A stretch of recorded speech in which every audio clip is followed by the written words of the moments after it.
a year ago or so, we were in a room and he sat across and said, what can we do that will change things significantly in Asia? And my answer was, well, we need hard data. We need hard facts and figures that we can work with, because actually otherwise without it, people and ah. Studies have suggested that in any large population, up to about 10% of that population is likely to be LGBT. Other studies have suggested that a non-inclusive environment reduces the productivity of that particular group by up to about 30%. So if I'm a shareholder and I'm looking at an organisation that is non-inclusive, in the case of Barclays, that would mean that Barclays employs 4,500 people every day not to show up at work. And if I were a shareholder, I'd be extremely concerned about paying people who don't do any work for the company. So from a shareholder perspective, actually being inclusive is a business imperative. And if we're to achieve our goals on return of equity and various other shareholder goals that we've promised, they understand and we understand that inclusivity is a must. The monumental data point for me from the research that we conducted was the fact that over 50% of Hong Kong people, not gay people, not lesbians, just the general working population, over 50% feel it is unacceptable today to discriminate against LGBT and T individuals in our community. And I think it has a lot, to do with a lot of the work that some of the activists are here in the audience, and also for some of the scholars maybe here in the audience too. But I think the picture is definitely far from being very positive.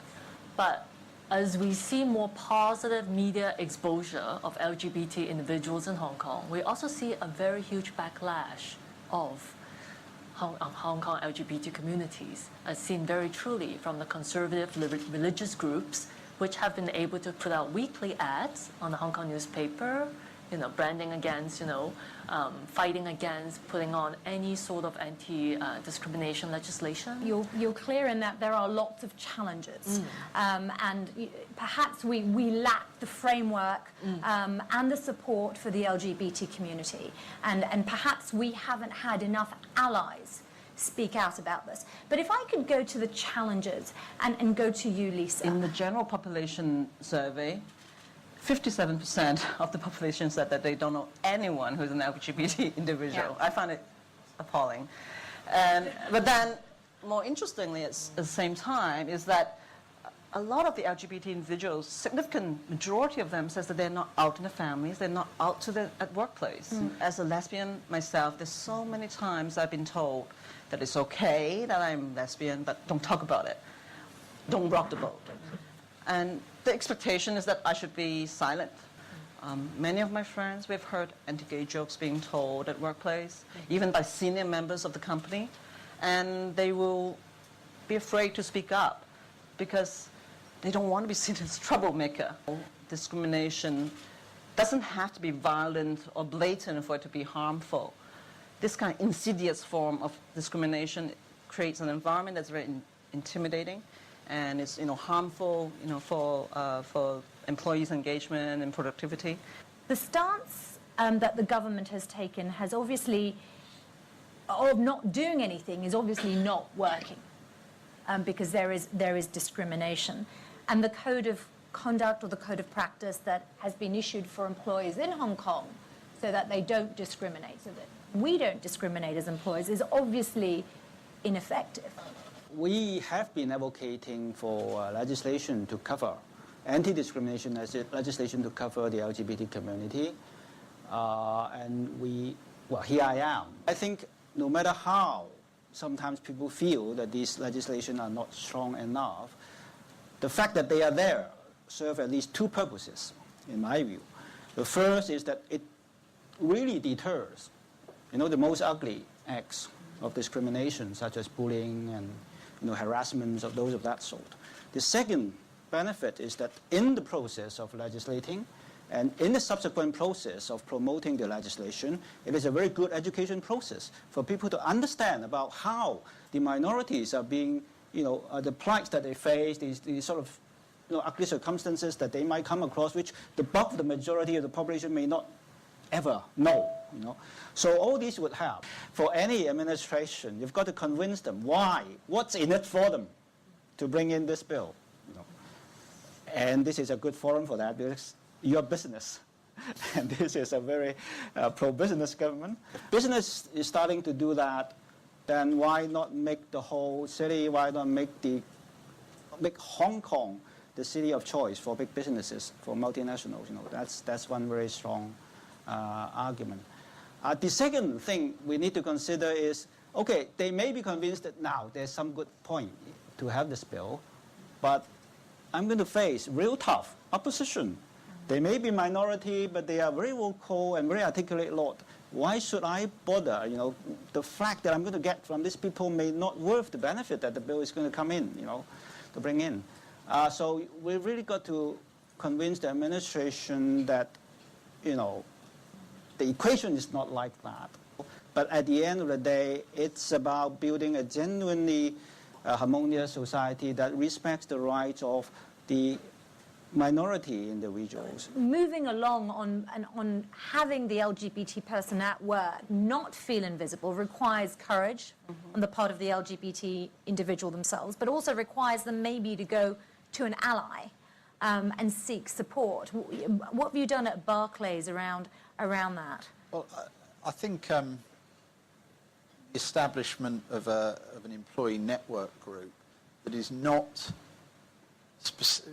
closed to people who are not part of that group is critically important. The straight population have a duty to stand up and be counted as allies. And that's where, again, senior management sort of support and themselves standing up to be senior allies encourages other staff to take a stand. I'll go with Harman's question, if I may, around whether an organisation should be willing to lose a client or two. And I think our view would be the potential losses from not being inclusive far outweigh the costs of losing a client or two. And I think the statistics that we've seen in this survey, and as Kevin spoke about in the States, suggest it would be very much a minority set of clients that would pull their business. And therefore, I think in a cost-benefit analysis, inclusivity will always win. And next steps for Hong Kong? My personal view is that Hong Kong needs to have an index. And I actually believe that organisations, all of us here, need to come together and say, we're going to be honest about ourselves and we're going to pitch against an index that is designed and we contribute to independently, and then we will work, and we will all work to move further up the scale. I think I'll address the question of cultural context of coming out. I think as, myself as a lesbian researcher, I do feel that coming out means really differently in different contexts.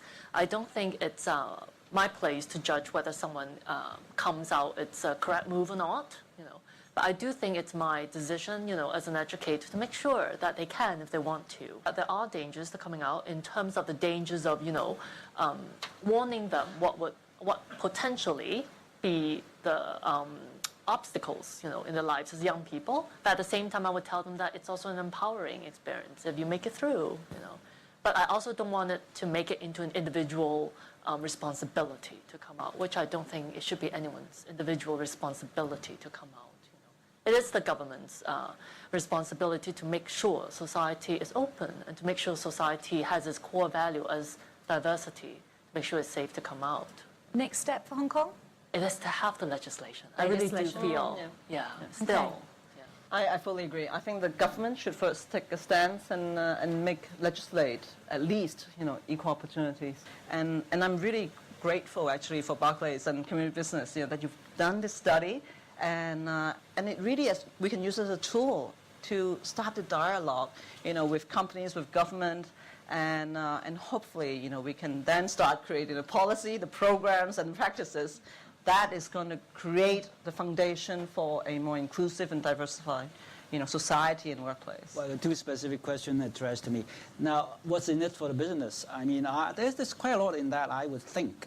For example, If government legislate and if the policy changes, then, for example, now this difficulty of bringing in the partners, same-sex partners, could be, tackled, and also employees, LGBT employees, would feel much more at ease coming to a city of choice.